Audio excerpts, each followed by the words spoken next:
বার্তা দিতে চাইছি একটা অস্থির সময়। এই অস্থির সময়েতে অনেকে বাণিজ্য করতে চায়। অস্থির সময়তে মানুষের ঐক্য, সংহতি, সম্প্রীতির মেলবন্ধন আমরা চাই। অস্থির সময়তে সবাই যে কোনো জিনিস সেল করছে। গদি মিডিয়া বলে তো লাভ নেই। মিডিয়াতে নানান রকমের জিনিসই এসে যাচ্ছে। যা সত্য নয় তা সত্য হচ্ছে, যা মিথ্যা তা সত্য বলে প্রতিষ্ঠিত করার চেষ্টা হচ্ছে। এখনো পর্যন্ত একবারও পহেলগাঁয়ে যে 25 জন মানে ট্যুরিস্ট একজন কাশ্মীরিয়ত, এই যে একটু আগে বললো 26 জন তো কাশ্মীরিয়ত নয়, 25 জন ট্যুরিস্ট, একজন কাশ্মীরিয়ত টাট্টু চালক, সে কাশ্মীরি, সেটা লেখা হচ্ছে 26 জন, তাই সবাই 26 জনই জানে। সে ট্যুরিস্টদের প্রাণ বাঁচানোর জন্য চলে গেল। এই সত্যগুলো উদ্ঘাটিত হচ্ছে। এটা বলুক না কে বলছে এগুলো। আর এর জন্য যে মারা গেল তার জন্য এখনো শোক প্রকাশ করা হলো না। এখন পর্যন্ত শোক প্রকাশ করা হয়নি, মাথা নিচু করা হয়নি। সবাই বলছে কিন্তু এ না করছে না। এটা সঠিক নয়। দেশের স্বার্থ সবার কাছে, দেশের স্বার্থ আগে, দেশের মানুষের ঐক্য আগে, দেশের মানুষের মধ্যে বিরোধ বিভাজন তৈরি করাটা আগে না। কিন্তু দেশের মানুষের মধ্যে বিরোধ বিভাজন তৈরি করার প্রশ্নটা সামনে এসে যাচ্ছে। এ কথা সত্য। ভারতে সংখ্যাগরিষ্ঠ মানুষ যারা, তারা পাকিস্তানে খুবই সংখ্যালঘিষ্ঠ, একেবারে সংখ্যালঘিষ্ঠ।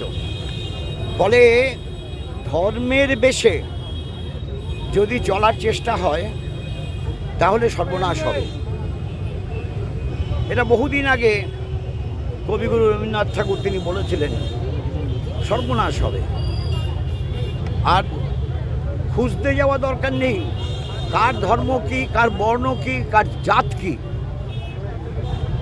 এর সঙ্গে যুক্ত হয়ে গেছে আমাদের রাজ্যে।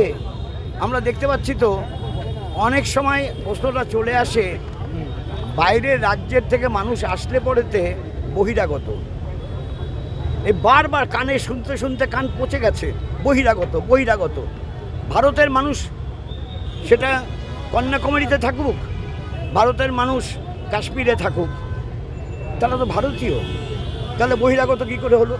বহিরাগত হচ্ছে বিদেশের লোক। বহিরাগত মানে বিদেশের লোক। এখন সামাজিক দিক থেকে বাক্য মানে যে পরিবেশ পরিস্থিতি তৈরি হয়েছে, মানুষের ঐক্য, সংহতি, সম্প্রীতির ওপর কষাঘাত করা হচ্ছে। আমরা তার বিরুদ্ধে মিছিলের মধ্য দিয়ে মানুষের ঐক্য, সংহতি, সম্প্রীতির মেলবন্ধন তৈরি করার কথা বলতে চাই। আচ্ছা, পাকিস্তান যেভাবে আক্রমণ চালাচ্ছে বারংবার, সেই জায়গা থেকে আপনারা কি বলবেন? আপনারা কি আক্রমণ? আমরা নিন্দা করি, কিন্তু পাকিস্তানও মিথ্যে কথা বলছে, ভারতও মিথ্যে কথা বলছে। সর্বনাশটা এইখানেতে। মিথ্যে কথা বলার দরকার কি আছে? যুদ্ধে কখনোই সত্য কথা সবাই বলে না। যুদ্ধে রত যে রাষ্ট্রগুলো থাকে তারা কখনো সত্য কথা সবসময় বলে না। আমি বলছি সবসময় বলে না। কাজেই যার যখন যেটা নিজেদের কাজে লাগতে পারে তখন তা বলে। এটাও তো ভালো জিনিস না, কিন্তু যুদ্ধে এটা চলে এসছে, আজকে বলে না। মানে প্রধানমন্ত্রী বলছেন যে কাশ্মীরের পাকিস্তানের সঙ্গে যদি কথা হয় তাহলে পাক অধিকৃত যে কাশ্মীর রয়েছে সেই নিয়েই কথা হবে, আর কোনো কিছু নিয়ে কথা হবে না। সেটা কথা বলুক, কিন্তু ভারতের পক্ষ থেকে কেউ কিছু বলার আগে কেন মার্কিন যুক্তরাষ্ট্রের রাষ্ট্রপতি ডোনাল্ড ট্রাম্পকে বলতে হলো যুদ্ধবিরতির কথা, সংঘর্ষ বিরতির কথা? গতকাল রাত্রিবেলা স্বীকার করেছে, এটা করা ঠিক হয়নি। তাহলে ওটা যে ভুল ছিল, বারবার বলছি আমরা ভুল, ওটা সেটা ভুলটা ভুল হিসেবে প্রমাণিত হলো, বলেছে ওটা করা ঠিক হয়নি। এই প্রেক্ষাপটে দাঁড়িয়ে আপনারা কি চাইছেন, আপনারা কি চাইছেন? আমরা চাইছি আলোচনা হোক, আলোচনার নিষ্পত্তি হোক। এখানে অনেক রকম প্রশ্নই আছে। মোদি, আমাদের দেশের প্রধানমন্ত্রী মিস্টার মোদি যা বলতে চান বলুন, আর ওদের পক্ষ থেকে যারা যা বলতে চায় বলুক, বসে আলোচনা হোক, মানুষের কাছে পরিষ্কার হয়ে যাবে কারা কি দাবি করছে, সেটা ন্যায্যতা কী। আমরা আমাদের দেশের স্বার্থ অনুযায়ী আমরা আমাদের কথা বলবো।